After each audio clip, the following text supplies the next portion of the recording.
Prontinho. Então vamos lá, né, gente? Vamos começar para a gente manter a nossa característica aí de pontualidade, e privilegiar quem chegou no horário, né? Os outros que chegarem vão se juntando aí a nós. Bom, então, para quem não me conhece, meu nome é Tatiana Feitosa. Eu lidero o Instituto de Agilidade de Negócios no Brasil. O Instituto é uma ONG, né? É importante lembrar que é uma organização não lucrativa e tem como principal finalidade fomentar o tema de agilidade de negócios através da promoção de eventos, através da discussão de temas relevantes, como, por exemplo, a gente está fazendo aqui hoje. E esse ano, no ano de 2024, nós iniciamos um programa que nós estamos chamando de Promovendo Conexões.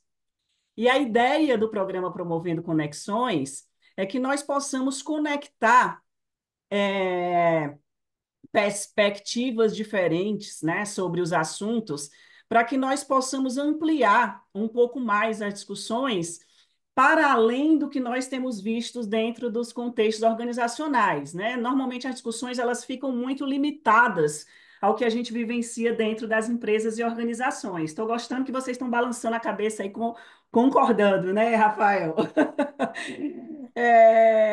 Então, a ideia, gente, é que nós possamos trazer, como nós estamos trazendo hoje aqui, pessoas que estão fora, né, desse lugar, e que possam enriquecer a nossa conversa, trazendo a visão de quem está dentro de uma escola, a visão de quem está dentro de uma universidade, a visão de quem está lá na Finlândia, mas que tem uma conexão estreita com esse tema de aprendizagem, que nós possamos colocar isso dentro de um mesmo bolo, né?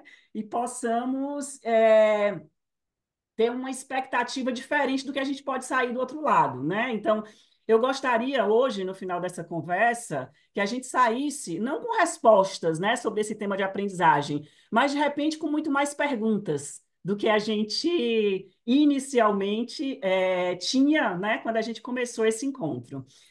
Então, hoje nós estamos na segunda edição desse programa, que nós estamos chamando de Promovendo Conexões.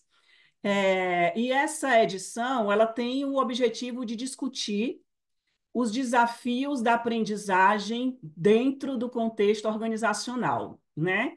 Eu queria começar essa conversa apresentando os nossos convidados. O currículo deles é longo, gente, mas eu vou tentar resumir aqui em algumas poucas palavras o que eu acho que tem de relevante para compartilhar com vocês. Começando pelo Rafael. O Rafael é Chief of Staff da Nubank, é doutor e mestre em administração de empresas, é professor da FIA, Universidade e Escola de Negócios, é autor de best-seller, e tem muitos anos de experiência em produtos digitais. E além disso, né, Rafael, é uma super referência na comunidade ágil, é um parceiro antigo aqui nosso, acho que é a terceira vez que você está aqui com a gente, né, Rafael, tendo a generosidade de compartilhar aí seu conhecimento com a gente, com a comunidade. Então, já começo agradecendo aí o Rafael. Aí a gente tem também a Yara. A Yara é coordenadora e professora da FIA também, né? Universidade e Escola de Negócio. É doutora e mestre em ciências pela USP. É dedicada à pesquisa na área de inovação educacional. E a Yara é a primeira vez que está aqui com a gente, se juntando aí nesse debate sobre aprendizagem. O Maurício tem mais de 30 anos de experiência em cargos de liderança, é diretor da Escola Porto Seguro, em São Paulo, uma escola de referência aí no ensino básico, tem mestrado pela USP e doutorado pela PUC. Então, seja bem-vindo aí, Rafael, Yara e Maurício. E o Humberto, eu acho que é a conexão mais antiga que eu tenho aqui, então, só para curiosidade de vocês, Humberto foi meu primeiro chefe quando eu era estagiária em Fortaleza, muitos anos atrás, né, Humberto? É uma grande referência para mim, profissional, assim, eu tive a sorte, né, eu posso dizer, de ter tido Humberto como primeiro chefe, como referência aí que eu carrego pelo resto da minha vida, né? Depois a gente foi sócio, então a gente tem uma conexão pessoal, somos muito amigos. E o Humberto tem 30 anos de experiência em TI. Ele tem algumas curiosidades aí bastante interessantes que eu tenho absoluta certeza que vão agregar muito aqui à nossa conversa. Além de ter mestrado em economia, né, e MBA em finanças, o Humberto tem filhos entre 6 e 32 anos. E filhos que estudaram em escolas e universidades brasileiras, né, e na Finlândia. E Humberto teve uma experiência aí muito direta com o tema de aprendizagem. Em algum momento aí da vida dele, ele é, tentou trazer, né, Humberto, aí os modelos das escolas finlandesas para as escolas públicas aqui no Brasil. E ele tem uma perspectiva que eu tenho absoluta certeza, como eu já comentei, né, que vai agregar muito aqui, porque ele está num lugar onde ele tem a condição de fazer um paralelo, né, entre o que ele vivencia lá na Finlândia e o que ele já vivenciou aqui no Brasil em relação a esse tema de aprendizagem, além de ser um executivo, né, que tem também a visão das organizações. Então, gente, obrigada, Humberto, obrigada a todos vocês por estar aqui hoje, né, presenteando a gente com esse debate. Eu lembro que depois esse vídeo vai ficar no YouTube do Instituto, então as pessoas vão poder ter acesso, mesmo aquelas que não tiveram oportunidade de se juntar a nós aqui hoje, vão poder ter acesso e usufruir dessa conversa. Então vamos lá, gente. Eu queria começar para trazer um pano de fundo, né, assim, para nossa conversa. Eu queria começar trazendo um resumo muito breve, né, sem nenhuma pretensão de ser acadêmica aqui, mas um resumo muito breve de como aconteceu a evolução desse tema de aprendizagem, né, na nossa sociedade, na nossa história da humanidade. Então, assim, lá atrás, antes da existência de escolas e universidades, antes da gente ter é, que se submeter, né, às instituições formais de ensino, como é que a gente aprendia? Né? A gente aprendia para que a gente pudesse suprir uma necessidade de a fazer algo, né? Então, não existia indústria, não existia profissões, né, formalizadas, e as pessoas aprendiam porque elas tinham uma necessidade de subsistência, né? Então, existia ali as agriculturas locais, né? Os pais ensinavam aos filhos a plantar milho, a plantar aí, né, outras arroz, feijão, porque aquilo era necessário para que as pessoas subsistissem. Então, o que tem de importante, né, de reflexão aí de como a gente começou a aprender como sociedade é que a necessidade ela vinha antes do conhecimento, né? Então a gente tinha uma necessidade de aprender e a partir dessa necessidade o conhecimento era apresentado, né? Era transferido, era significado. Acho que é uma palavra importante aqui, né? Então o conhecimento ele tinha um sentido para quem está aprendendo porque ele tinha uma necessidade real de aplicar aquilo antes de se deparar com aquele conhecimento. E aí, quando a gente começou a evoluir, veio a Revolução Industrial, né? Vieram as indústrias e vieram a, a formalização, né, das instituições de ensino. E aí a gente começou a desconectar um pouco dessa necessidade de aprender com o conhecimento apresentado, né? Então, as pessoas começaram a aprender, não porque elas tinham uma necessidade de aplicar aquele conhecimento em algum lugar, mas porque é, existia uma estrutura que começou a se moldar para que os profissionais fossem formados para atender necessidades gerais do mercado. Então, precisava produzir advogados, vamos criar a faculdade de direito, precisava produzir administradores, e por aí vai. E as pessoas começaram a aprender de forma prescritiva. Começou a haver um modelo, construção de um modelo que começou a depositar conhecimento nas pessoas para que aquele conhecimento fosse consumido sem muita preocupação se ele tem sentido para quem está do outro lado aprendendo. É, para que aqueles profissionais fossem produzidos, né, entre aspas, para serem oferecidos para o mercado. Então, a gente saiu de uma aprendizagem que a gente pode chamar de emergente, né, que nascia para atender a necessidades reais e começou a surgir a aprendizagem prescritiva, né, que não tinha essa preocupação de conexão com a aprendizagem. E esse modelo, ele se perpetua até hoje. A gente já começou, né, como eu acho que o Humberto vai trazer aqui para a gente, a questionar e a ter novos formatos dentro das instituições de ensino, mas o que a gente sabe, né, e principalmente aqui no Brasil, é que o que prevalece até hoje ainda é esse modelo que deposita conteúdo, né, e que tem uma preocupação muito maior com o consumo de um conhecimento aprendizado, um conhecimento apresentado, desculpa, do que com a significação, né, do que com a formação de formar pensadores e questionadores é, do que está sendo aprendido.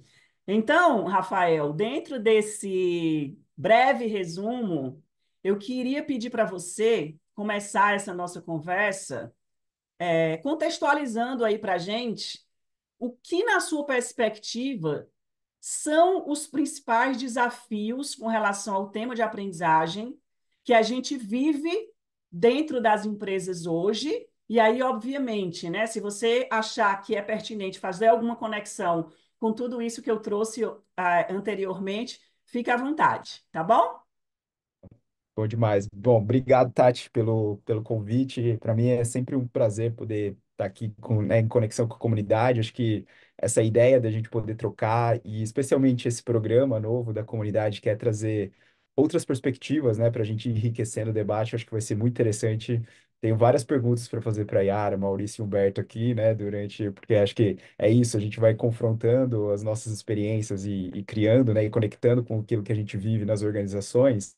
E acho que assim, eu até pegando esse gancho da definição que você foi trazendo, Tati, eu acho que lá na pedagogia, pelo menos na escola que eu venho, né, de aprendizado e a escola que eu venho, assim, já há alguns anos estudando, existe mesmo essa escola clássica, que é a escola behaviorista, que é a escola que a gente vai moldando o aprendizado, inclusive através de estímulos, sejam eles positivos ou negativos.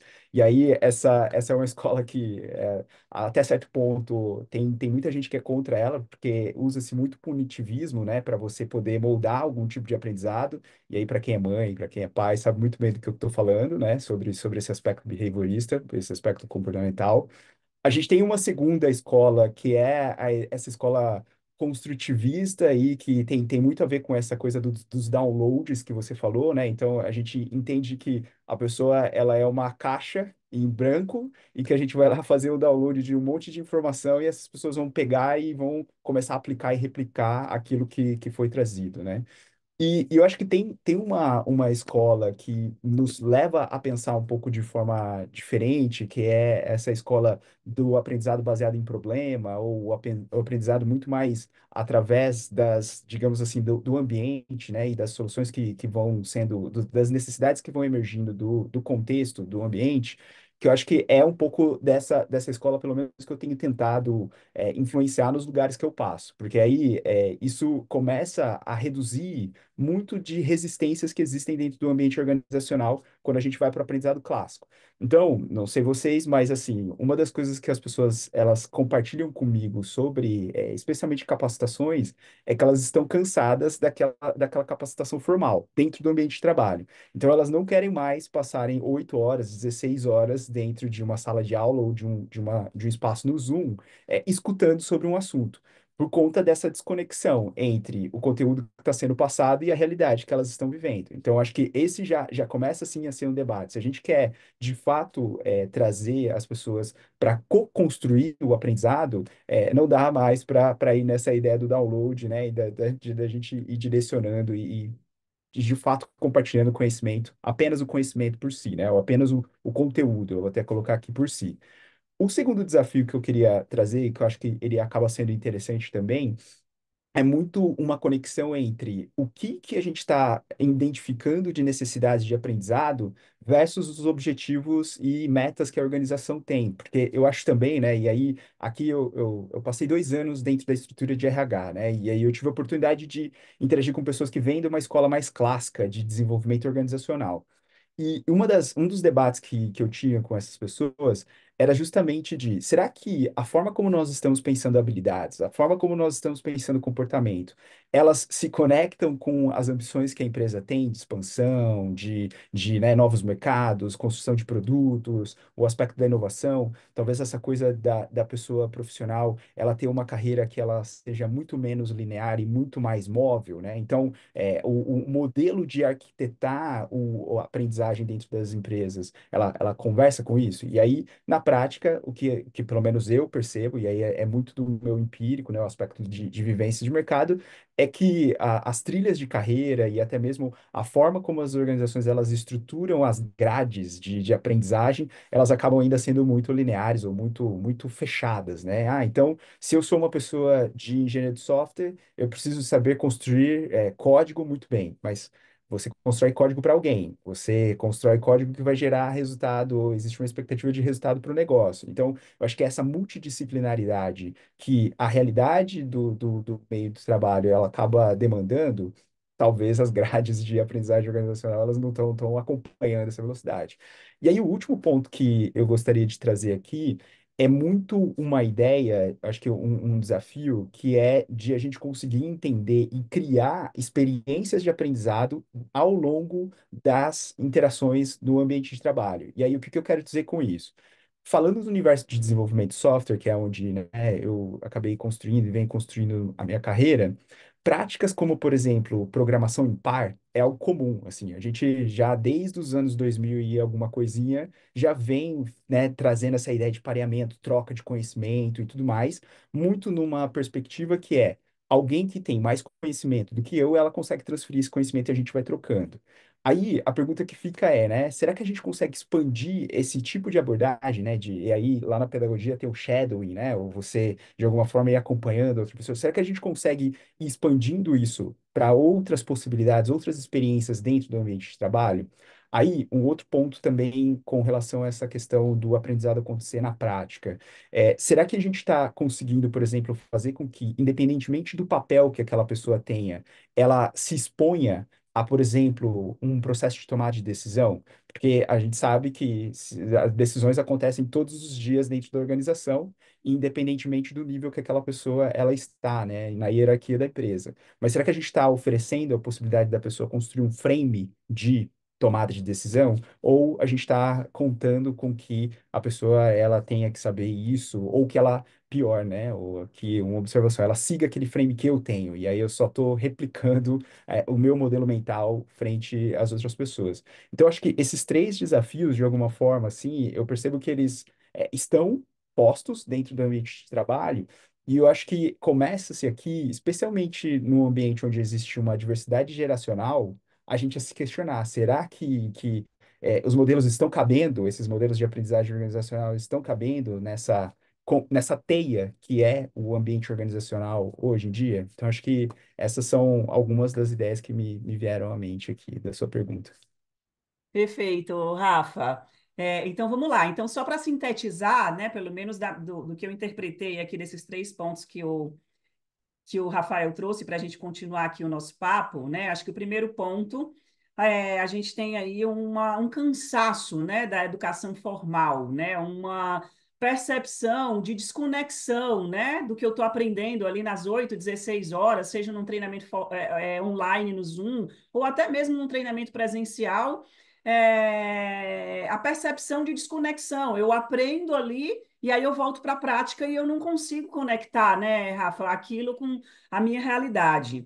Aí tem o segundo ponto, né, que o Rafael trouxe, que é a necessidade de conexão do aprendizado com o que a empresa está buscando, com as metas da empresa, né? Então, como tornar, como inverter, né? Como que a gente pode entender quais são as necessidades da empresa, né? Ou quais são as metas da empresa, para que eu possa, a partir daí, buscar o que que as pessoas precisam aprender para que aquilo possa ser atingido. Acho que esse é o segundo desafio aí que o Rafael nos trouxe. E o terceiro, né, Rafa, se eu não tiver interpretado alguma coisa direito, pode me corrigir, tá? E o terceiro, que é a aprendizagem, a experiência de aprendizagem no longo prazo. Como que eu posso trocar constantemente, né? Como é que eu posso fugir dessa necessidade de só ter treinamentos formais? Aprendizagem é uma coisa que acontece o tempo inteiro, independente de estar numa sala de treinamento. Então, como é que eu posso potencializar essa aprendizagem no longo prazo e conectar isso à possibilidade de enriquecer a tomada de decisão, que acontece o tempo inteiro, como o Rafael trouxe, dentro das organizações. Então, eu queria trazer, puxar aí, Humberto, você, para, se você, eu acho que seria muito interessante você contextualizar aí, trazendo para a gente, né, a sua experiência entre a educação da Finlândia e a do Brasil, e de repente trazer aí alguns caminhos, né, dentro desses desafios que o Rafael nos apresentou. Ok. Bom, falando um pouquinho de Finlândia, né? Finlândia é um país de uma área geográfica razoavelmente grande, assim, quando se pensa em Europa, mas, obviamente, comparativamente com o Brasil, é um país muito pequeno e de uma população muito pequena, somos só 5,5 milhões de pessoas. E a Finlândia, ela passou por processos históricos muito duros, que, na minha opinião, é o que forjou, digamos assim, né, essa maneira de ser e de encarar a vida do finlandês. Então, por exemplo, no século XVII, a Finlândia perdeu 25% da população em 2 anos por fome. Até 1950, era um país pobre. Também no século XIX, perdeu cerca de 10% da população por fome. Foi muito dominado por outros países, né? Esteve envolvido em guerras.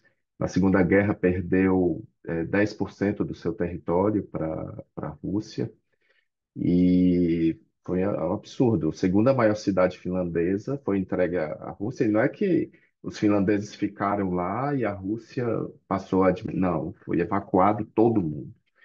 Então, isso gerou um sentimento muito forte de ajuda, de suporte, de cuidado, de resiliência. Então, esse contexto é importante também para a gente entender o porquê que a Finlândia hoje é o que é, né? A gente vê muitas notícias na área de educação, mas se você pegar qualquer indicador, de desenvolvimento, a Finlândia está sempre entre o top 10 do mundo, que é uma coisa realmente incrível para um país tão pequeno, né? E o que também propiciou, né, essa mudança, como eu disse, até os anos 50, a Finlândia era um país pobre, foi a educação.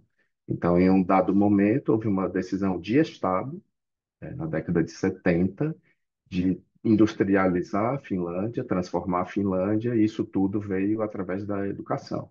Então, assim, alguns pilares muito fortes que foram instituídos e estão aí até hoje, que é uma educação universal, pública, gratuita e igualitária.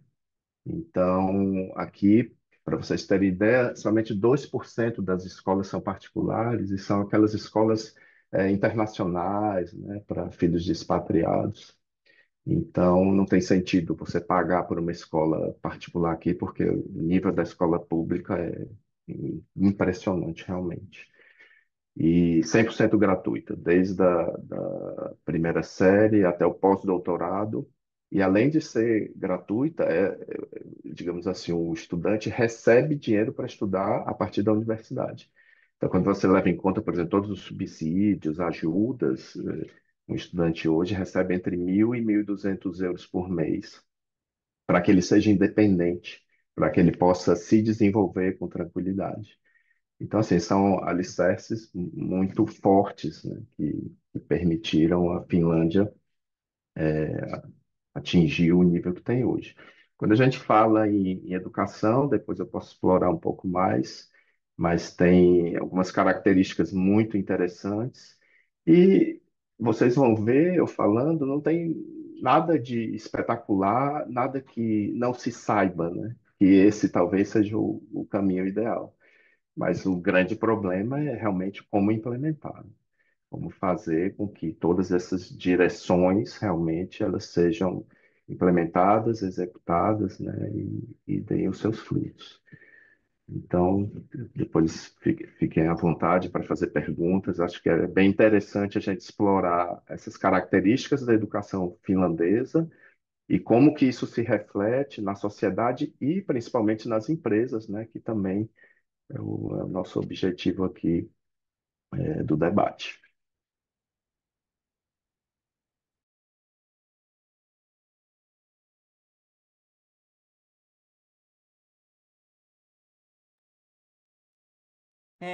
Muito bom, Humberto.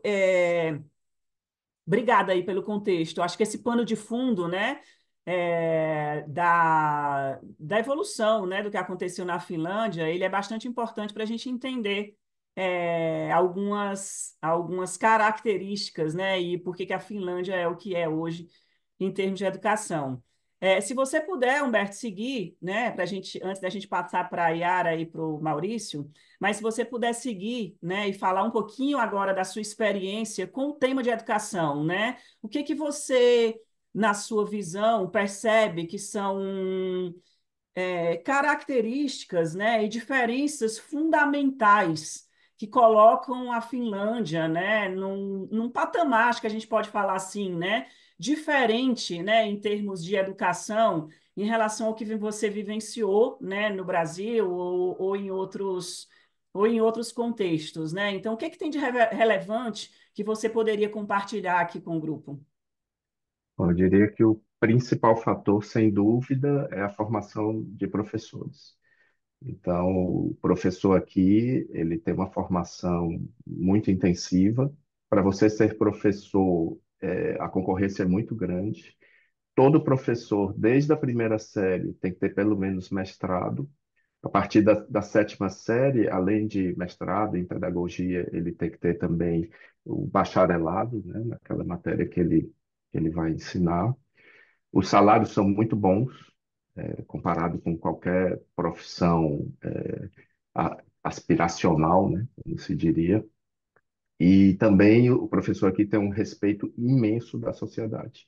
E esse respeito vem justamente dessa formação, né, de toda essa base. Você sente muita solidez e muita firmeza. Eu, como pai, né, por exemplo, no trato com os professores. O segundo, eu diria que é a autonomia. Nós temos um currículo comum, né, nacional, mas ele é um guia, ele não é engessado. E os municípios, as escolas e principalmente os professores, eles têm muita autonomia. Então, às vezes me pergunta se eu não sou da área, né, de educação, então desculpe se eventualmente eu não usar os termos corretos, mas às vezes me perguntam, qual é a pedagogia usada, qual é o modelo de educação usado? Não existe. É do professor.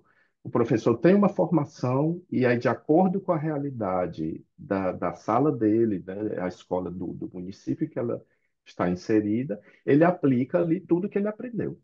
E existe um foco muito grande em práticas. Eu costumo dizer que toda a formação dos professores, elas desagam na sala de aula. Então, assim, é o momento da verdade, né? Que existe muito lá no marketing. O momento da verdade do professor é quando ele está interagindo com os alunos. E aí existe uma adoção muito forte de práticas. Então, um exemplo que eu fiquei bem impressionado, nos primeiros dias de aula, teve uma reunião de pais e mestres. E aí eu fui pensando que era como no Brasil, né? Reúne todos os pais, né? Com o professor e faz uma discussão geral. Eu entrei, só estava o professor, entrei com minha esposa. Daqui a pouco entrou o meu filho, eu tomei aquele susto. O que que é? A reunião somos nós, né? E aí ele era bem pequeno, eles estavam com 7 anos de idade. E aí o professor começou a estimular uma discussão de uma avaliação do meu filho. Quais eram os pontos fortes, quais eram os pontos fracos, o que que precisava melhorar, como que poderia melhorar esses pontos. Então se discutiu, né, esse grupo. Depois o professor colocou num plano escrito. E aí foi uma coisa muito chocante. O professor imprimiu e pediu para o meu filho assinar. Aí eu, nossa, mas que coisa forte, né? Assim, exigir que o filho assine, assim, um compromisso, né, com aquilo. Não, ele assina para que ele sinta que ele é o dono do plano. Não foi um plano que o professor ou o pai fez para ele, é um plano dele. Ele dá um senso de pertencimento, né, daquelas atividades, de tudo que tem que ser feito. Então, e como essa prática tem várias e várias, várias práticas para tratar bullying, enfim, são muitas coisas. Outra coisa também que me chama muita atenção é uma educação igualitária. Aqui a escola é decidida pelo endereço. Então, na mesma sala estuda o filho do milionário e o filho do lixeiro, que aqui é uma profissão digna, e eles são amigos. Então, não existe isso. E todas as escolas, na Finlândia inteira, têm mais ou menos o mesmo nível. Foi um esforço muito grande. Então, por exemplo, na Lapônia, que é o norte, as escolas não ficam atrás aqui. Inclusive, um americano foi fazer um doutorado aqui para tratar justamente das diferenças. Com um mês ele voltou, desistiu da tese porque era tudo igual. Então, eu diria assim que esses são pontos muito importantes. Adicionalmente, eu diria o tempo é na escola, a forma de aprendizado é totalmente diferente, não é conteudista, né? É de desenvolvimento, de desenvolvimento integral. Pouquíssimo estudo em casa, tarefa em casa. Para vocês terem ideia, meus filhos hoje, eu tenho um filho já na sétima série, na sexta, tarefa de casa, estudo em casa, 15 minutos por dia no máximo, 10 minutos por dia. É a menor do mundo. Então, justamente porque não é conteudista, então você não tem que ficar decorando e todo o esforço também acontece na sala de aula. Então, isso traz uma facilidade, eu diria, né, de aprendizado. A gente estava falando ali, né, da experiência das empresas de cansaço, você ficar 8 horas ali estudando. Então, é bastante complicado. E eu diria que, por fim, um plano individual, né? Como eu disse, cada aluno ele tem um plano individual com revisões no mínimo trimestrais e com um suporte de apoio absurdo. Então, por exemplo, meus filhos vieram para cá sem falar finlandês, sem falar inglês. E eles tiveram todo o apoio. Então, tinham aulas extras, praticamente particulares, dadas pela escola de finlandês, alguma dificuldade, né? Tinha orientação com psicólogos. Então, assim, uma atuação que, sinceramente, eu nunca vi nem em escola particular você tendo que pagar por isso. Nem existe assim. O apoio que a gente teve no Brasil, nem pagando, a gente conseguiria ter o apoio que teve aqui na escola. Então, eu diria assim, em geral, são esses pontos. Eu queria também levantar, né, uma questão importante porque a gente está falando da educação nas empresas e está, acho, bem claro para todos nós, né, o que precisa ser feito. A gente vai detalhar um pouco mais aqui, mas até que ponto, né, você precisa ter tido um alicerce desse tipo, né, na sua formação desde criança para que na empresa a gente consiga absorver essas mudanças? Assim, é uma pergunta que É. eu coloco, né? Que tem que vir antes? Dá para a gente dar um passo? Claro que dá, mas enfim, é um elemento aí para a gente discutir. O desafio se torna bem maior, né, Humberto? Porque a percepção que a gente tem, pelo menos que eu tenho, né, é que a mesma lógica que a gente vivencia no nosso modelo de aprendizagem aqui do Brasil, né, educação básica e universidade, que é essa lógica de depósito de conteúdo, né, como você falou aí, conteudista, né, a lógica de que o outro não sabe nada, eu sei de tudo, né, você vai ser testado se você acertou né, se você aprendeu corretamente com base nas provas, né, então a resposta certa ela já é pré-definida, qualquer coisa diferente daquilo é errado, né? Você não é estimulado a questionar e a buscar outros caminhos. E o que a gente vê, né, pelo menos o que eu vi e vejo dentro das empresas, não sei se o Rafael vai concordar comigo, é esse mesmo comportamento de passividade na aprendizagem dentro das organizações, né? Então, você não tem profissionais, ou pelo menos não tem muitos profissionais, né, que de forma espontânea questionem, né, que busquem alternativa de caminho, né, que enfrentem, né, porque a gente não foi estimulado a isso na nossa educação, né, que é o que você tem a sorte de viver aí na Finlândia. Então, a sua pergunta é muito boa. Na minha visão, o desafio ele se torna muito maior, mas será que é possível, né? Eu acredito também que seja possível a gente fazer algo, né, para que dentro das empresas a gente possa, né, começar a trilhar caminhos diferentes. Mas, obviamente, com toda uma história, né, no modelo educacional que não nos estimulou a isso, o desafio é bem maior. E aí, Maurício, eu queria jogar uma bomba para você. Depois dessa introdução do Rafael, que trouxe aí os desafios no contexto das empresas, né? Essa desconexão entre o que eu aprendo e o mundo real. A necessidade de conexão das metas organizacionais com o que é aprendido e a necessidade de uma aprendizagem contínua, né? Aí logo depois vem o Humberto trazendo aí os principais pontos, né, que diferenciam a nossa educação aqui da educação lá na Finlândia, né? A valorização dos professores, acho que isso é fundamental, né? Assim, você ter professores, eu lembro que o Humberto comentou aqui em algumas conversas que a gente teve, o professor como muito mais facilitador da aprendizagem do que como um especialista depositador de conteúdo. Para mim, isso é chave, assim, nisso tudo, né?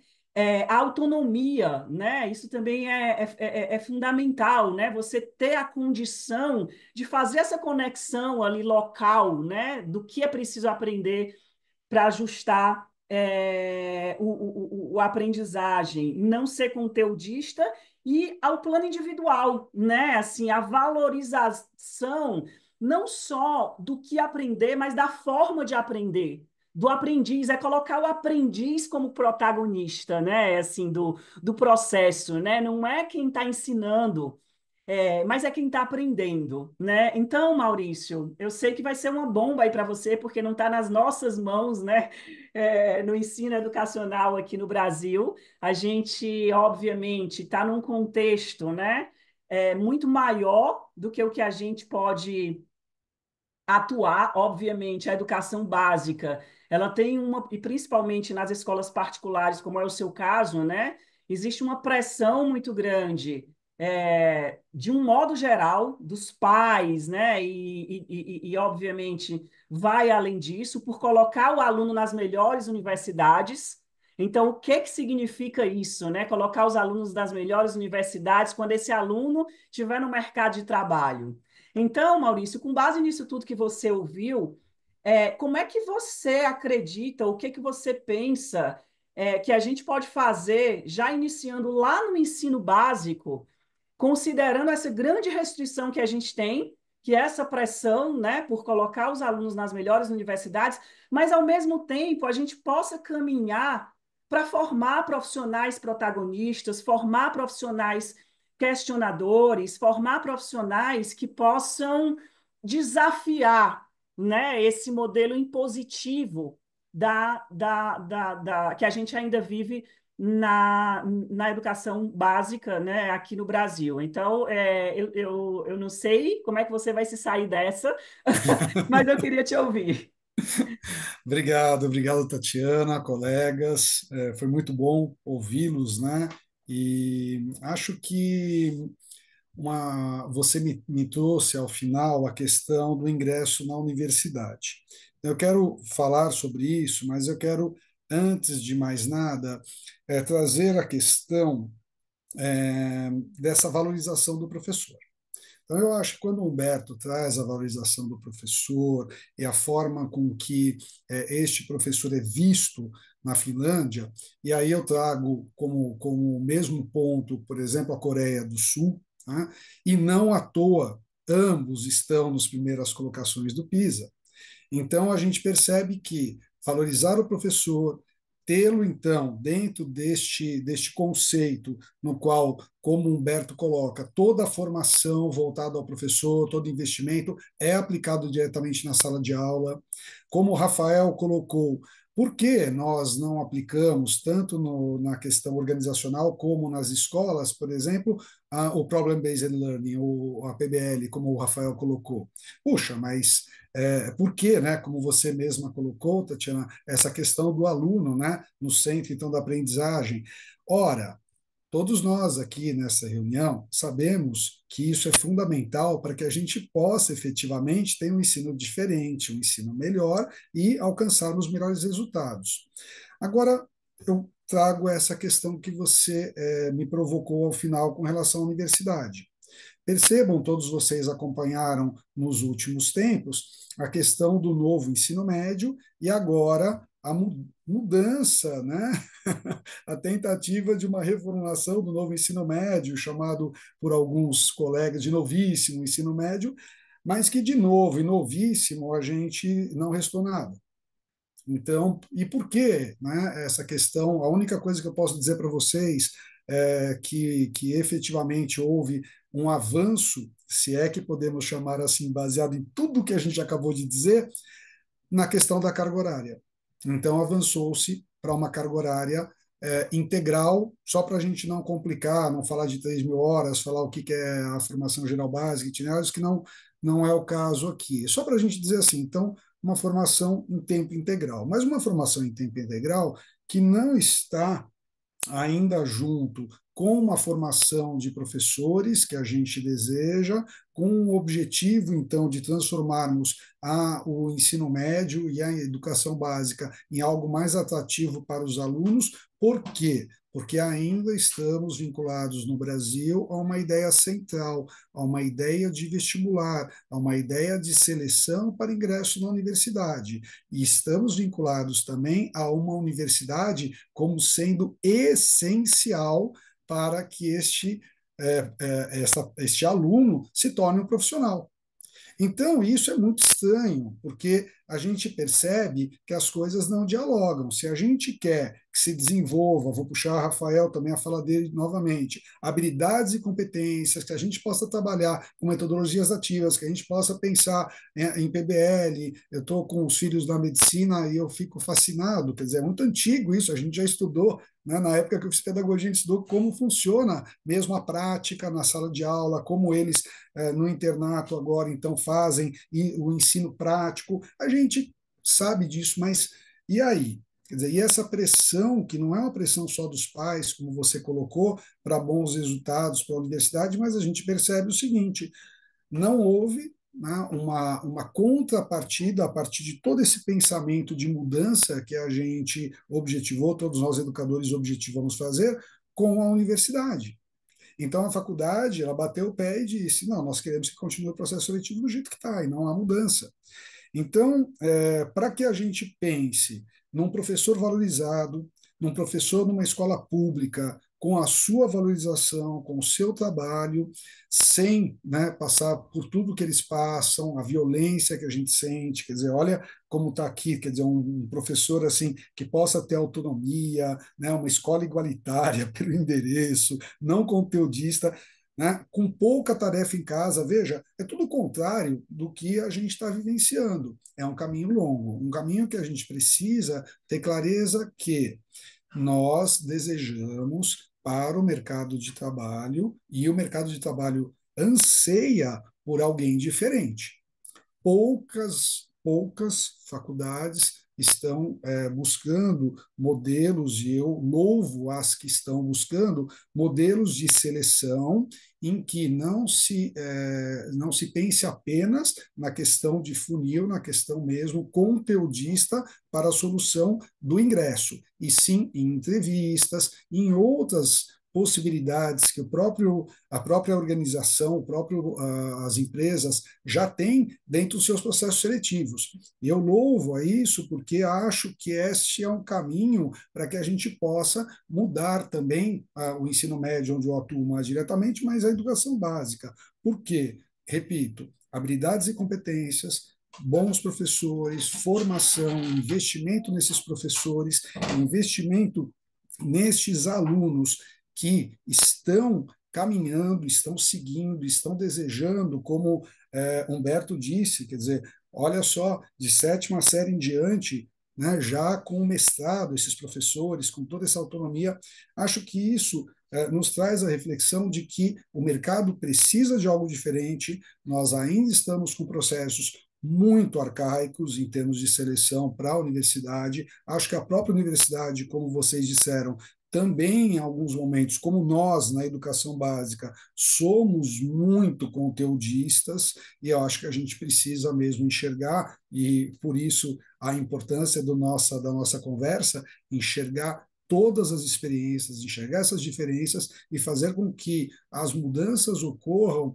não só nas escolas, que acho que é um desejo de todos nós, educadores, mas, sobretudo, no mercado, no processo seletivo, nas pessoas que estão à frente das instituições de MEC, de INEP, de todas essas instituições que têm o poder de realmente mudar e fazer alguma coisa para a educação. Então, eu adorei, acho que essa questão assim de criar essas experiências de aprendizado, de fazer a gente tem condições onde eu trabalho por conta, né, da tradição, são mais de 145 anos, a gente tem uma possibilidade em termos de profissionais que é esplêndida, é maravilhosa, mas a gente ainda sente, como você disse, Tatiana, ainda sentimos que a gente faz trabalhos brilhantes em termos de aprendizagem, em termos de hands-on, de prática, de pesquisa, mas a gente precisa também atender essa demanda do vestibular, e a gente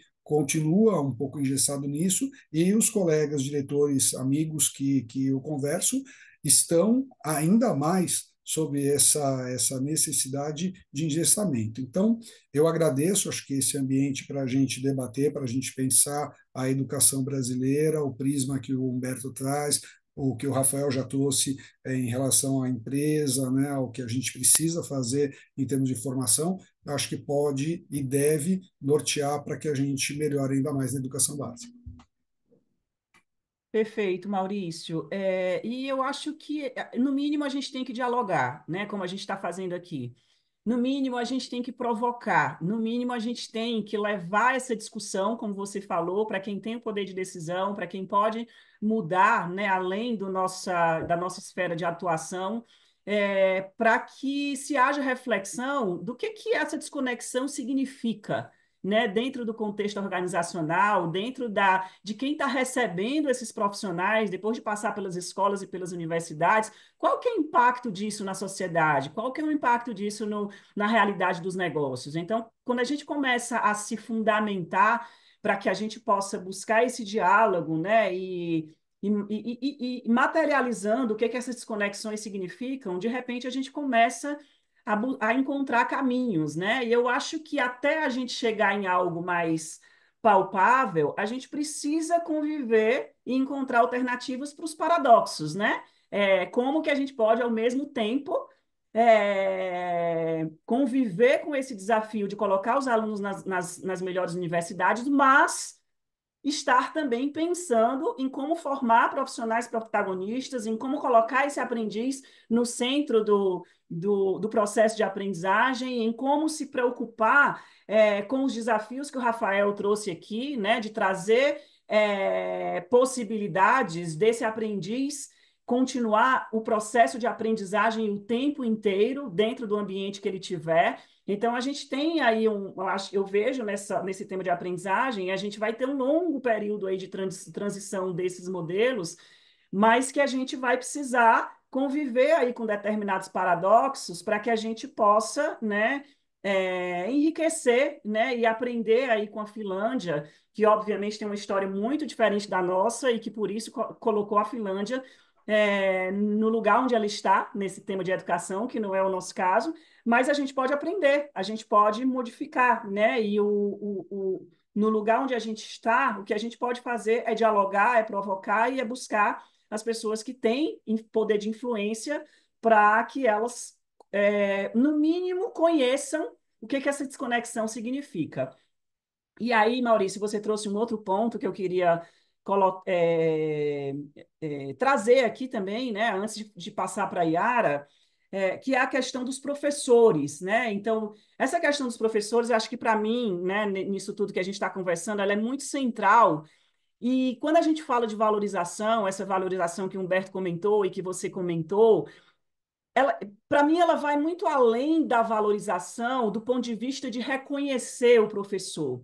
Ela, para mim, tem uma mudança na lógica de atuação do professor. Eu vejo isso quando eu converso com o Humberto, assim, às vezes que a gente já conversou, e na minha vivência que eu tenho aqui no Brasil, existe uma diferença muito grande, na minha percepção, do que é ser um professor na Finlândia e do que é ser um professor aqui no Brasil, né? Então, assim, de fato, o professor, ele é aquele que tem um conhecimento a ser transferido como autoridade para um aluno, ou ele é um facilitador da aprendizagem, onde o aluno vai buscar a sua própria forma de aprender e a própria construção do próprio conhecimento. Então, eu acho que o desafio é maior na minha visão, do que simplesmente valorizar mais o professor, que por si só já é um grande desafio. Mas a mudança do significado do que é ser um professor, né? E eu vejo nas falas do Humberto, né? E comparando aí com as experiências de educação aqui, apesar de não ser da área, como o Rafael, a Yara e o Maurício, né? Mas eu vejo isso como um ponto muito central. E aí, Yara, você está no meio do caminho, né? Então, o Maurício, ele prepara ali no começo, né, para o Rafael receber lá na frente, e você está no meio do caminho, né? A universidade, a escola de negócio. Como que você percebe esses desafios e como que é o contexto universitário, né?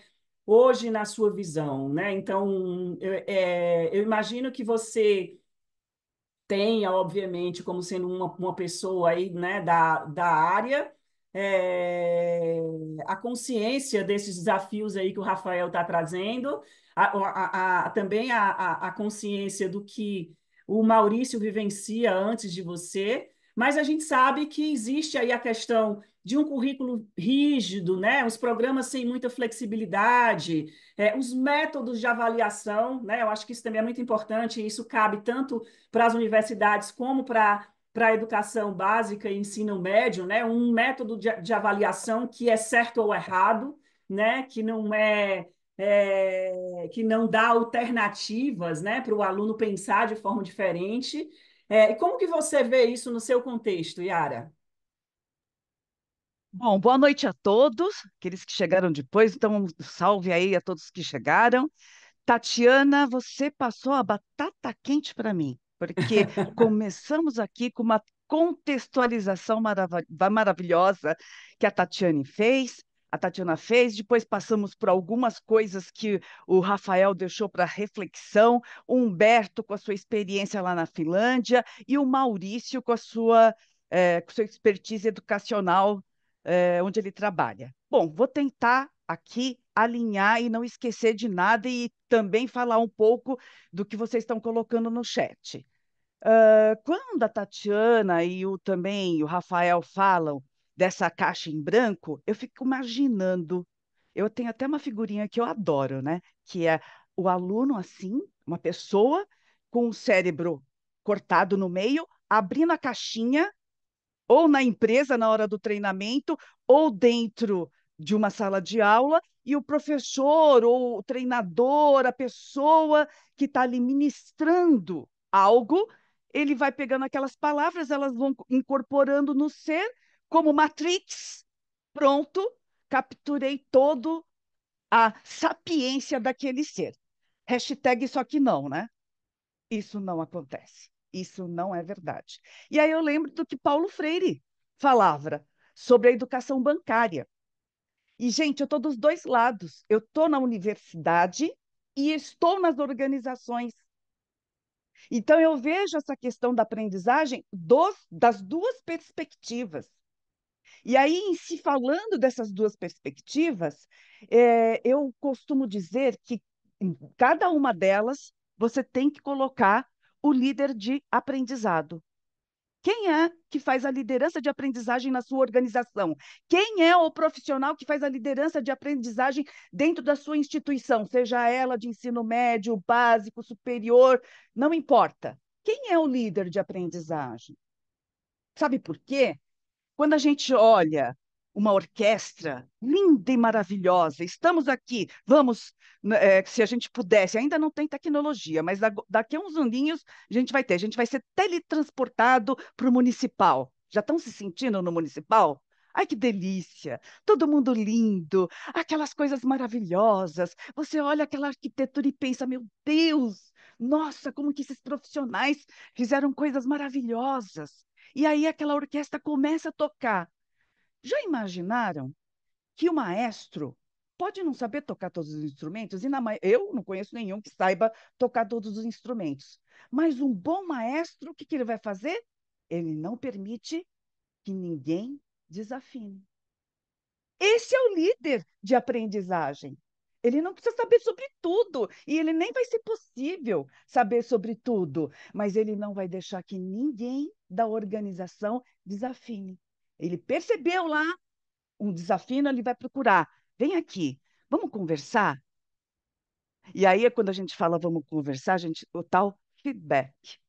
Que aí Humberto disse muito bem. Não, lá na Finlândia, as pessoas vêm lá, o pai, a mãe, a criança, aí a gente fala sobre o que ela é boa e o que ela precisa melhorar. Na Europa, tem-se uma concepção mais fluida, muito mais saudável disso. Aqui no Brasil, se a gente não tomar cuidado, hashtag tô de mal, nunca mais falo com você. Por quê? Porque numa reunião de meeting na semana passada, você disse que eu não estava performando bem nisso, nisso, nisso. Hashtag nunca mais vou falar com você. Então, é uma questão cultural que há de ser vencida, porque a gente tem questões culturais, e questões culturais não são simples, não é um simples. Gente, a partir de amanhã, ninguém mais pode ficar zangadinho porque recebeu um feedback negativo. Não, isso não existe, não vai acontecer. Vai demorar pelo menos aí uns 5 anos de muito trabalho para que se mude a cultura de uma empresa. Mude, não vou ser tão forte, que se adeque à cultura de uma empresa. Então, para fazer essa adequação. Então, a gente tem barreiras culturais aqui que precisam ser levadas em conta. Agora, voltando lá ao que o Rafael disse, cansaço da educação formal. As pessoas estão cansadas. Gente, nós estamos partindo com evoluções tecnológicas muito significativas. Hoje nós estamos no momento em que se fala em AI-based learning. E as pessoas ainda estão pensando no conteúdo. Gente, conteúdo está na internet. E só dá o Google. Vou lá nos anos 1900 e qualquer coisa. Pô, vocês lembram quando todo mundo ficou com medo? Ai, agora as pessoas vão para o Google. Aham, e as pessoas foram para o Google. Só que hoje a gente tem ferramentas muito mais poderosas. Nós temos inteligências artificiais de todos os tipos. As generativas, então, nem se fala. E aí todo mundo correndo, querendo correr atrás do prejuízo. Será que a forma, o nosso mindset, a forma que a gente pensa a educação, a forma como a gente pensa a aprendizagem precisa ser mudada, precisa ser pensada? E aí eu trago outra coisa. Quando ele fala de necessidade o Rafael fala de necessidade de conexão de aprendizagem com a empresa, eu preciso saber o que que as pessoas, quais são as competências que elas precisam para poder fazer bem o trabalho. E aí, se eu vou lá, vou contratar fulano, aí fulano chega com 459 slides. Gente, aqui tem tudo, eu vou falar rapidinho porque eu não tenho muito tempo, mas no material tem tudo. Ele trabalhou o dia inteiro, ou mesmo que for o treinamento de manhã, ele vai começar. Vocês acham mesmo que vai passar rapidinho naqueles monte de slide ou um monte de conteúdo e o funcionário ainda vai com lição de casa para casa.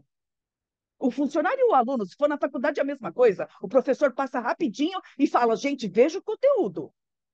Pega que é teu, pega a batata quente aí e descasca no final de semana, se você não tem tempo. A pessoa, aí alguém falou de saúde mental. O seu, não, eu não lembro agora. Alguém falou de saúde mental. Vocês acham mesmo que a pessoa vai passar o final de semana vendo aquilo? Por que não aprender na prática? Por que não aliar a teoria com a prática? É possível? É possível. É difícil? Muito difícil. Maurício, estou pegando o teu gancho. Hoje aqui, estou falando agora Iara professora, tá? Porque tem a Iara organização, em T&D, e estou falando agora Iara professora. Quando eu venho aqui, e também sou coordenadora, e faço o processo de seleção de professores, num primeiro momento eu falo sobre isso, a conexão entre teoria e prática, eu falo que eu uso uma questão diferente. Eu começo primeiro com os objetivos de aprendizagem, eu não falo de ensino. Eu falo de aprendizagem. O que é objetivo de aprendizagem? Eu uso backward design, eu começo de trás para frente. Depois que eu falo tudo isso para ele, ele fala: Nossa, que legal, show! Eu falei: Então, você está interessado? Perfeito. Então, você vai ter 15 minutos para fazer um pitch num outro horário que eu vou marcar para você. Olha, fica à vontade de escolher os métodos que você queira, mas presta atenção no que eu falei. Pode usar slide? Pode, mas não precisa. Eu já deixo assim, não, nada é proibitivo, mas não precisa.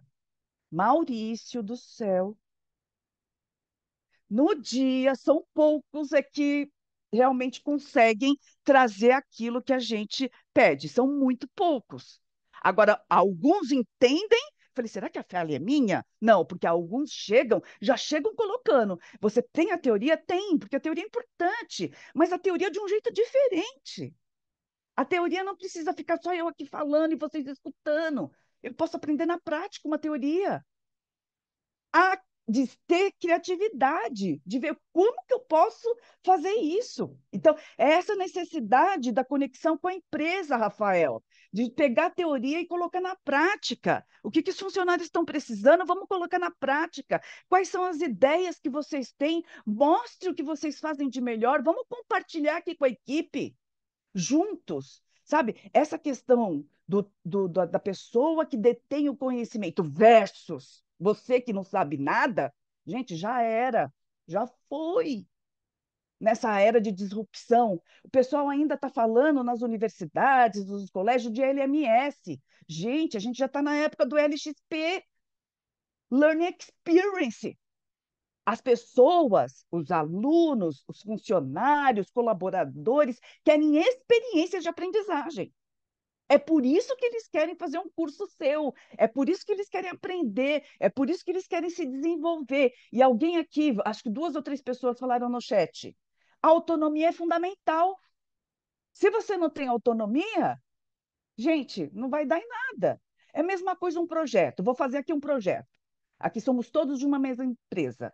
E aí eu faço o projeto e eu apresento o projeto. Gente, o projeto é isso. Rafael, você vai fazer isso, Humberto, você vai fazer aquilo, Maurício, isso, e põe todo mundo nas caixinhas, façam, do it. O que vocês acham que vai sair? As pessoas não se sentem parte integrante. Aquele projeto não é dela. Agora, se eu ponho todo mundo, vamos discutir de cada área. Façamos de conta que cada um aqui nessa sala é de uma área. A gente quer fazer um projeto X. O que precisa ter nesse projeto X? O pessoal de RH vai falar uma coisa, o pessoal de TI vai falar outra, o pessoal, enfim, todas as áreas vão contribuir porque eles sabem de melhor. E é nisso que a gente ganha. E o melhor, como a gente deu autonomia para todo mundo palpitar, entre muitas aspas, porque não é um palpite, é para contribuição, o que vai acontecer? O projeto vai virar o filho dessas pessoas. Ela vai apresentar para toda a organização, para toda a sua área, como aquilo, e vai fazer acontecer. Gente, a gente foi chamado agora, nós da contabilidade, que nunca éramos chamados para nada. Eles ouviram as nossas ideias. Vamos ter que ajudar nesse projeto 100%. Eu quero todo mundo aqui. E as pessoas compram. Por quê? Porque o projeto é um pedaço dela. É um pedaço dessa pessoa. Ela teve autonomia. Ela é dona, ela é participante desse projeto. Perfeito, E Yara. aí, Pode seguir, posso, eu desculpa. falo, né? Tatiana, Ah, não, não, eu eu achei que você falo. tinha concluído, desculpa. Não, não, concluí. É uma reflexão, é uma dificuldade. A gente fala em Finlândia, é um país pequeno, gente, se comparado ao Brasil. A gente consegue, consegue. Mas eu creio que tem outras coisas que ainda a gente tem que mexer no nosso mindset, entre eles a questão de tal, receber o tal feedback, que as pessoas ficam até, tem até palpitação quando alguém fala, chama para poder ter uma conversa, para que a gente possa construir valorização do professor, valorização da criatividade, valorização da autonomia. Tudo isso vai fazer parte de uma construção maior para a gente.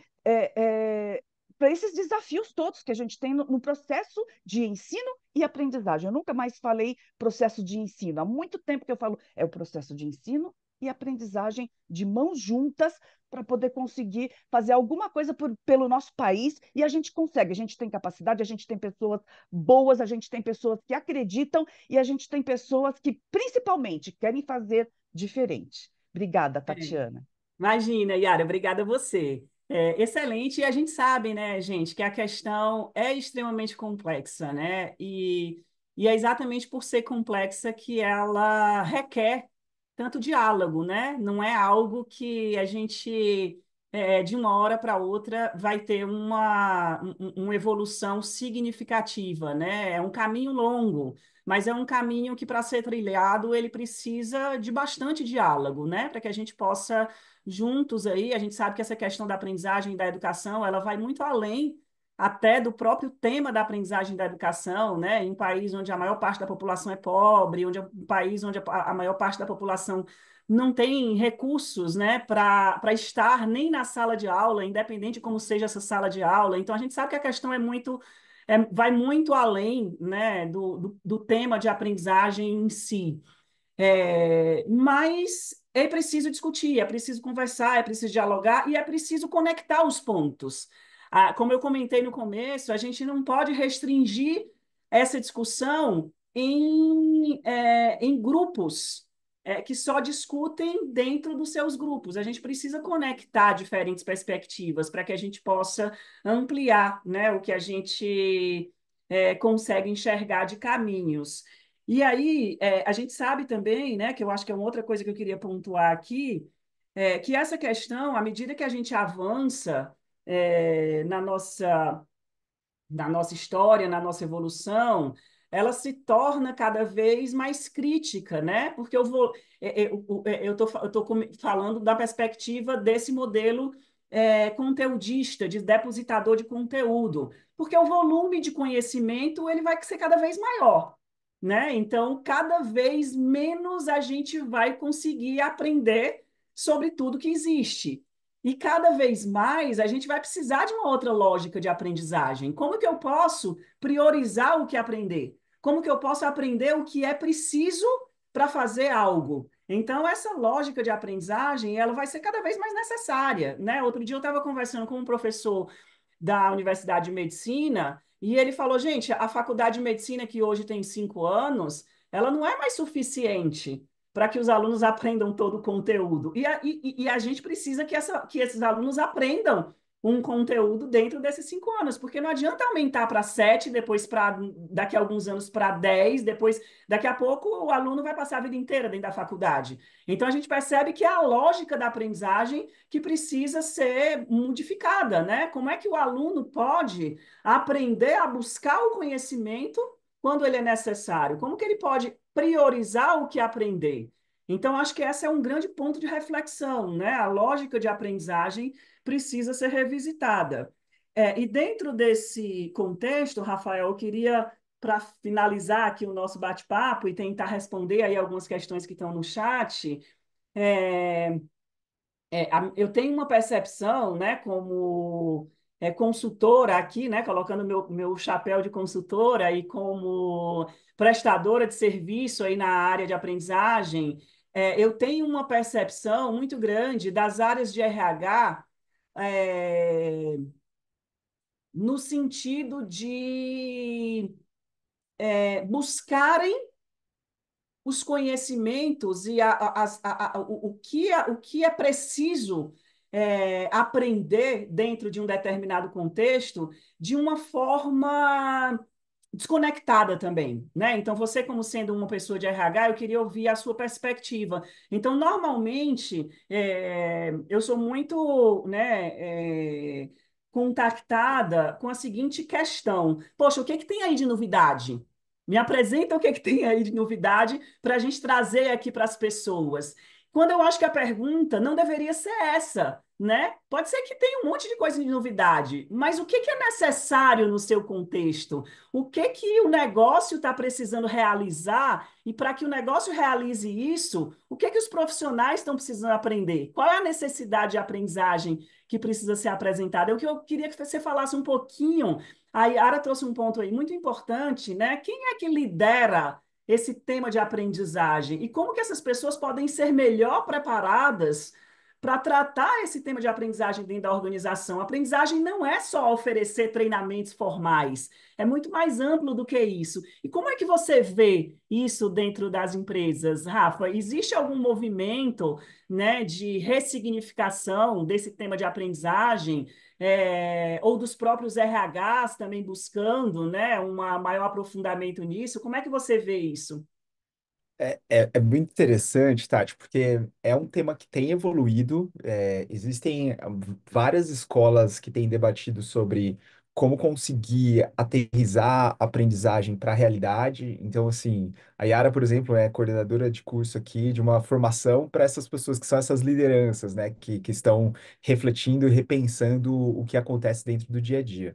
Mas eu acho que aí, quando a gente fala, né, existe conteúdo, existem pessoas estudando sobre isso. Quando a gente traz para o dia a dia, para a realidade, eu acho que os questionamentos que eu tenho feito para as pessoas que vêm de uma escola mais tradicional de RH, que é uma escola que ela bebe muito de uma ideia de eficiência, ela bebe muito de uma ideia que é primeiro a empresa e depois a perspectiva das pessoas, né? Então é muito mais sobre proteger a empresa contra processos, proteger a empresa contra a evasão de colaboradores e colaboradores. Então é muito uma postura de proteção, né? E menos de colaboração. E aí eu acho que assim. Isso fez muito sentido nas escolas que nós tivemos, especialmente de mudanças do mercado e mudanças do mundo do trabalho, mas que eu percebo especialmente dos anos 2000 para cá, que aí quando a gente fala muito sobre essa ressignificação do meio produtivo para serviço, e aí a tecnologia da informação e comunicação sendo um vetor importante para isso, e isso levando, né, aos trabalhos eles serem reconfigurados, e esses ciclos de reconfiguração do que é trabalho tem mudado cada vez em ciclos mais curtos, né? O convite que eu tenho feito para as estruturas de RH é como que a gente consegue, então, nos aproximarmos desse tipo de repertório? E aí, o que que eu quero dizer com isso? A Yara citou aqui a questão da experiência de aprendizagem. O que que isso significa dentro de uma jornada de experiência de pessoa colaboradora? O que é, né? E não, literalmente, eu seguir processos e políticas, que, de novo, volta para aquele lado mais processual da estrutura de RH. Então, reflexões sobre jornada acabam sendo algo que já nos convida a pensarmos de forma diferente, porque a jornada leva a gente a questionar sobre experiência, sobre momentos que importam, sobre a percepção a perspectiva que o Humberto trouxe aqui de autonomia, em que momentos, né? Como que a gente alimenta intencionalmente a autonomia dessa pessoa colaboradora ao longo dessa jornada. Então, de novo, é um tipo de questionamento. Tem um livro que foi lançado recentemente de uma autora que é a Jessica Swan, que é Build for People, que ela está tentando fazer uma conversa entre pegar muito da linguagem que produtos digitais já concebeu, né, durante esses últimos 20 e poucos anos, e tem trazido para o universo do RH. Então ela falou assim, olha, vamos esquecer o nosso querido David Ulrich e aquele modelo lá de RH dos anos 90, que tinha a pessoa business partner, que tinha shared services, né, os serviços compartilhados, que tinha a questão de ERPs ou sistemas de gestão de RH como sendo algo novo, né? Que hoje em dia é praticamente commodity, sim, quando a gente fala sobre automações dentro das funções de folha e coisas ligadas a processos administrativos de RH. E vamos agora discutir e debater sobre construção de produtos, pensar a pessoa colaboradora como sendo uma consumidora, e eu adoro a definição que ela traz sobre cultura, que acaba sendo uma intersecção entre aquilo que a empresa tem como expectativas e aquilo que a pessoa traz de necessidades e interesses. Quanto mais próximo isso estiver, mais forte essa cultura. Quanto mais distante isso estiver, né, menor menos, digamos assim, intensa é essa cultura dentro daquela organização.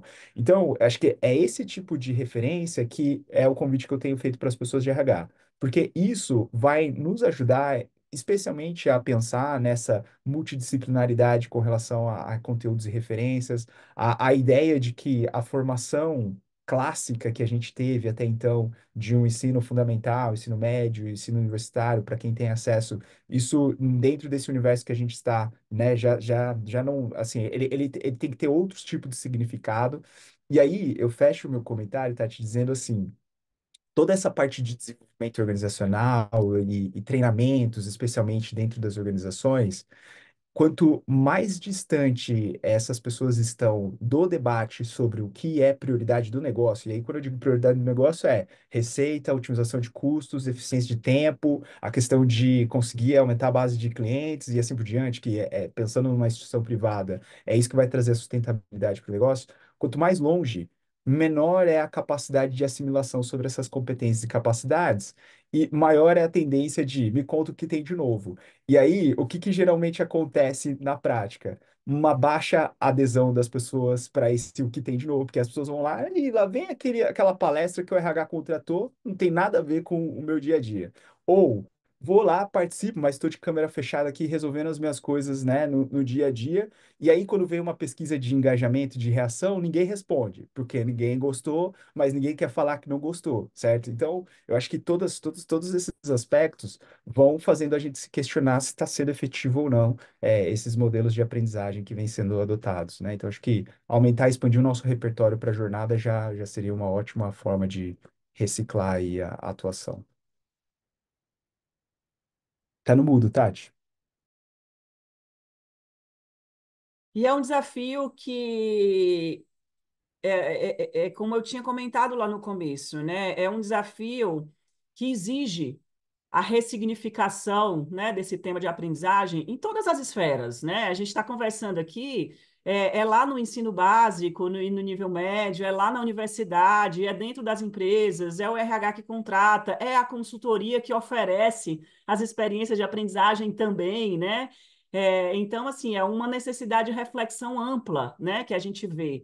E, mais uma vez, na minha visão, o diálogo é o caminho, né? Para que a gente possa encontrar aí alternativas e possa maximizar, né? No mínimo, maximizar esses investimentos aí, tantos investimentos que são feitos no tema de aprendizagem dentro das empresas, e é muito sem retorno, né? Muito sem retorno, frustrações por todos os lados, pelo RH que contrata, pelo empresário que investe, pelo participante que não tem tempo nem para fazer as atividades dele, quanto mais para participar de coisas que não tem, que não vão ajudar, né? Que na percepção dele não vão ajudar com os desafios que ele tem na prática. Então, acho que é uma reflexão ampla, mas que certamente, né, aqui do nosso lugar, né, essa conversa ela já é uma contribuição significativa, né? Só o fato da gente estar trazendo vocês todos para uma conversa em conjunto já é um passo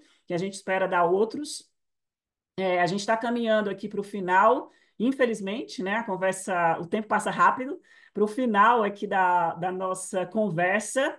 E eu queria aproveitar esses 12 minutinhos que a gente ainda tem, né, para já convergir aí para um desfecho, para trazer algumas informações. Eu vi que a Yara já conseguiu interagir ali no chat, né, com algumas pessoas que trouxeram alguns comentários. Obrigada, Yara, porque a nossa intenção era ter a oportunidade de responder aí algumas perguntas, de interagir com os comentários, né? Mas a conversa aqui foi, eu sabia que ia ser, né? Porque esse tema, e principalmente considerando pessoas de lugares tão diferentes, eu sabia que o tempo ia ser curto. Então eu queria dedicar aí esses 10 minutinhos para trazer algumas informações finais aí para todos vocês.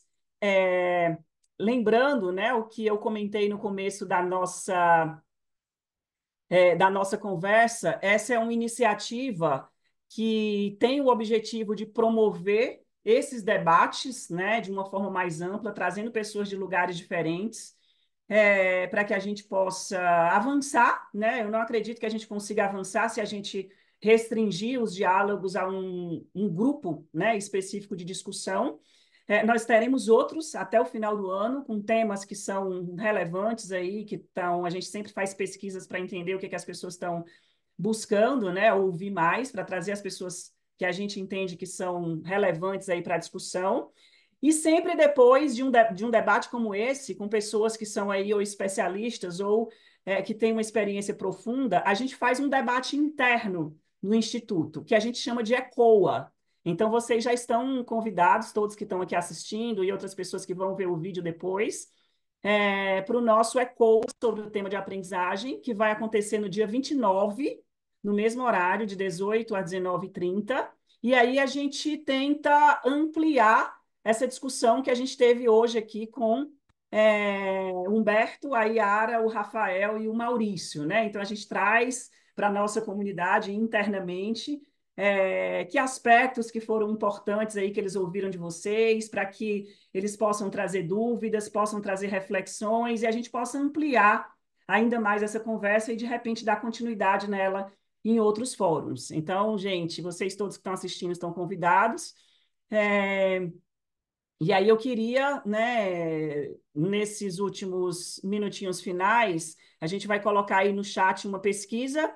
Queria pedir para que vocês respondam essa pesquisa. E queria pedir para o Humberto, para o Rafa, desculpa, Rafa, para a Yara e para o Maurício, em poucas palavras, deixarem aí uma última mensagem para quem está nos ouvindo em relação a esse tema de aprendizagem ou em relação a qualquer, né, tema correlacionado que vocês entendam que é importante ficar para as pessoas. É preciso que essa última mensagem seja breve, porque a gente tem pouco tempo. Então, vou começar aqui dessa vez pelo Maurício. Maurício, Muito bem.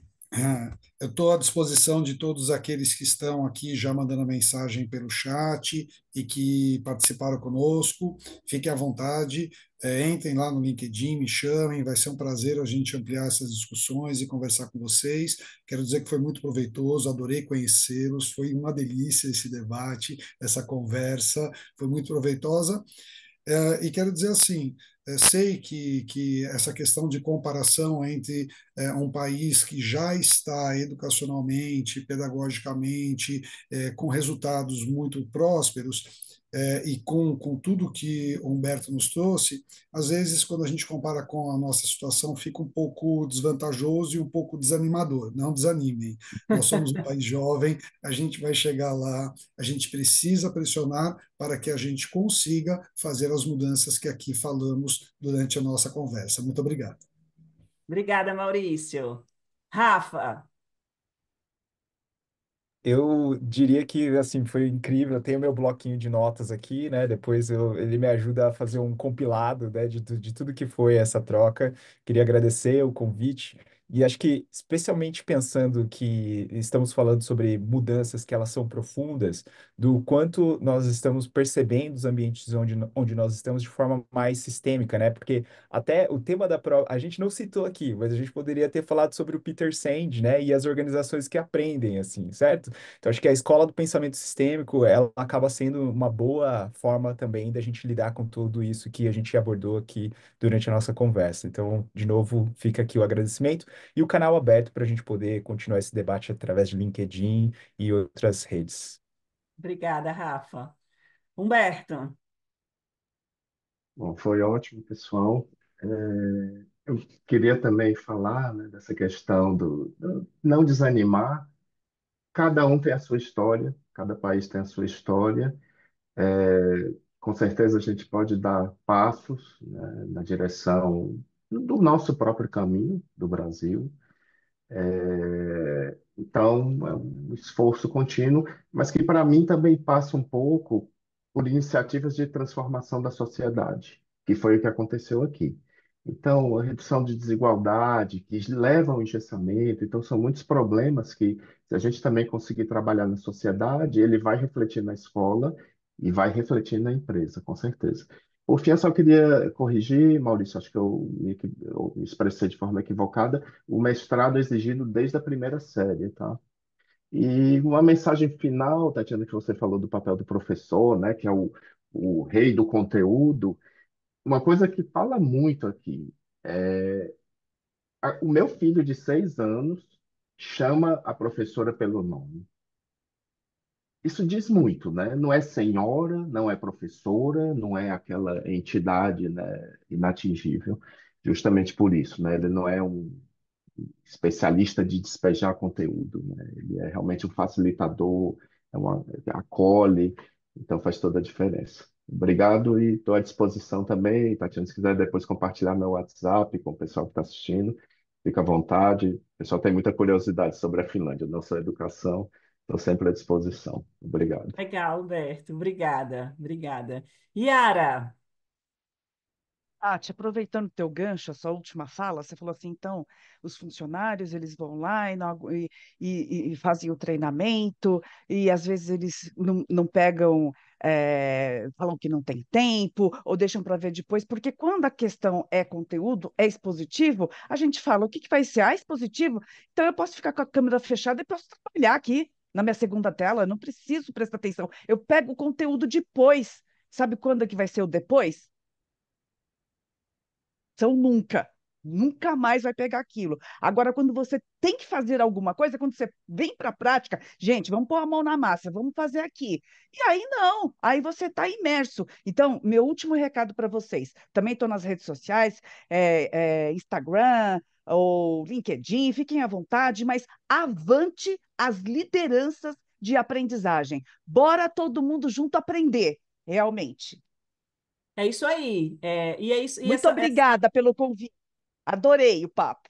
imagina, Adorei conhecer os colegas. O Rafa já conheço de bom tempo, mas ao Maurício, ao Humberto, a toda a audiência que está aqui, muito obrigada. a gente é que agradece, Yara, a sua contribuição. E eu gostei muito do que você falou agora no final, né? Vamos todo mundo junto aprender, inclusive quem está ensinando, né? Porque a gente aprende o tempo todo e a aprendizagem é algo de múltiplas vias, né? Não é algo unilateral, né? Que tem alguém que ensina e alguém que aprende. Todo mundo aprende junto o tempo todo. Então, gente, a minha mensagem final aí para todos vocês, incluindo a Yara, o Rafael, o Humberto e o Maurício, muito obrigada, muito obrigada. Esses momentos de discussão e de conversa, e principalmente um como esse, né, que a gente tem perspectivas diferentes, sobre um tema tão relevante, é um momento de um prazer enorme para mim. Vocês não têm ideia, né?